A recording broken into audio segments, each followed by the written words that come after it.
Cuando tenía 13 años e iba al colegio, en el libro de la asignatura de religión, recuerdo que había un tema en el que se nos planteaba por qué existía el dogma. Y explicaba que era porque hay cosas que el hombre no tiene capacidad de entender y era por eso que sencillamente no debía cuestionarlas.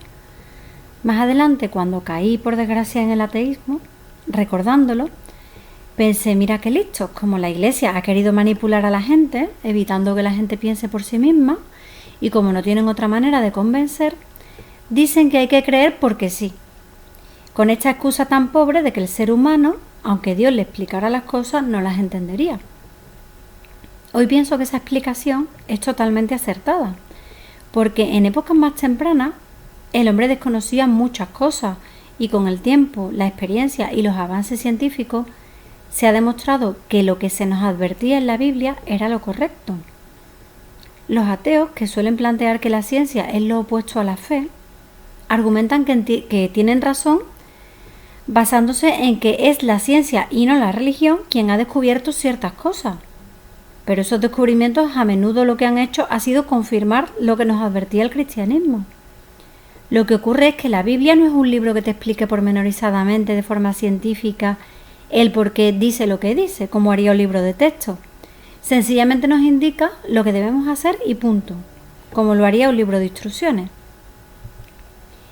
Sin embargo, el que la Biblia no lo explique todo se suele utilizar erradamente como la explicación del Dios de los huecos, o en otras palabras, que la fe sirve para explicar que Dios existe en base a lo que no conocemos, y que a medida que la ciencia avanza, es decir, a medida que conocemos más cosas, la fe va en detrimento, como si fueran cuestiones incompatibles.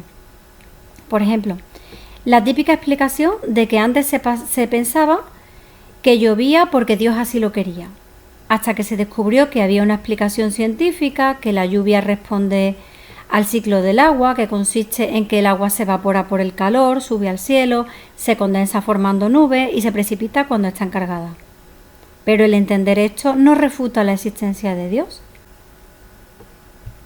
Es como si nos encontramos un aparato que no sabemos cómo funciona y pensamos que lo ha hecho alguien, hasta que alguien descubre que funciona porque tiene unas piezas que conectadas entre sí provocan un movimiento entre ellas que hacen que el aparato tenga ese comportamiento y deducimos que no lo ha creado nadie porque ya sabemos cómo funciona.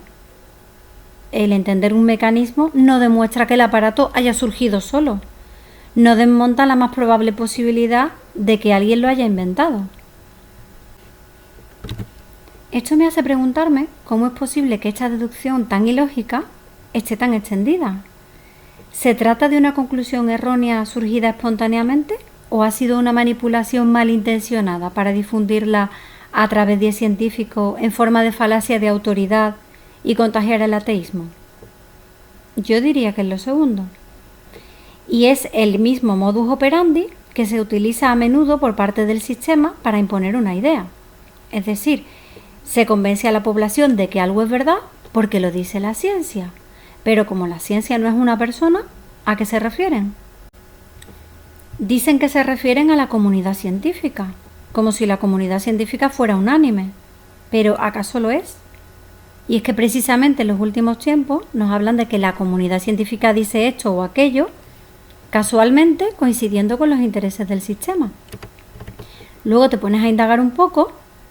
No digo que haya que hacer una investigación profunda y compleja, no, solo indagar un poco.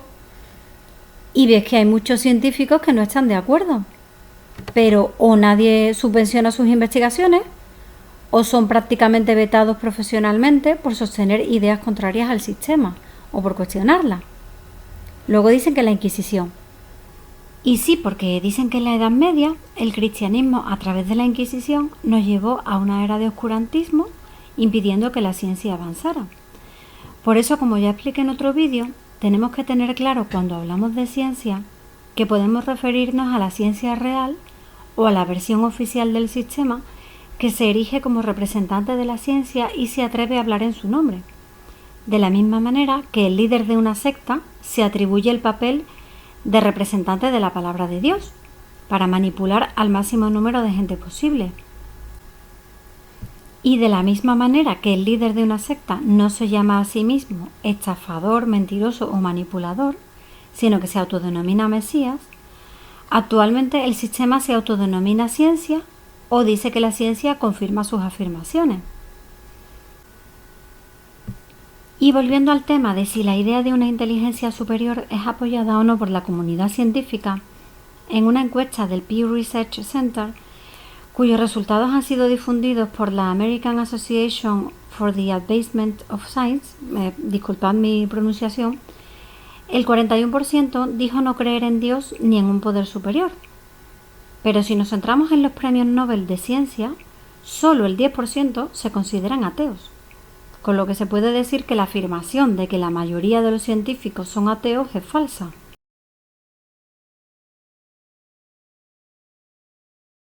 Lo que dice la ciencia es que hay una superinteligencia que diseñó el universo y que hace 13.700 millones de años, es decir, cuando empieza el Big Bang, pensó en ti, Carlos. No era imposible, pero era tan improbable que casi era imposible. Sí, cualquier variación habría hecho que el universo no funcionara. La gente cree que ciencia y Dios no están de acuerdo, ¿no? Es porque piensa que Dios y ciencia están enfrentados. Tú puedes llegar a la existencia de Dios creador sin tener fe religiosa. Yo creo que para ser ateo se necesita tener mucha fe. Max Planck decía, la ciencia impone a Dios. Solo existen dos posibilidades. O estás por azar. O bien porque alguien deliberadamente ha querido. Una de ellas te da una respuesta y esperanza, y la otra te quita la esperanza y además no te da respuesta.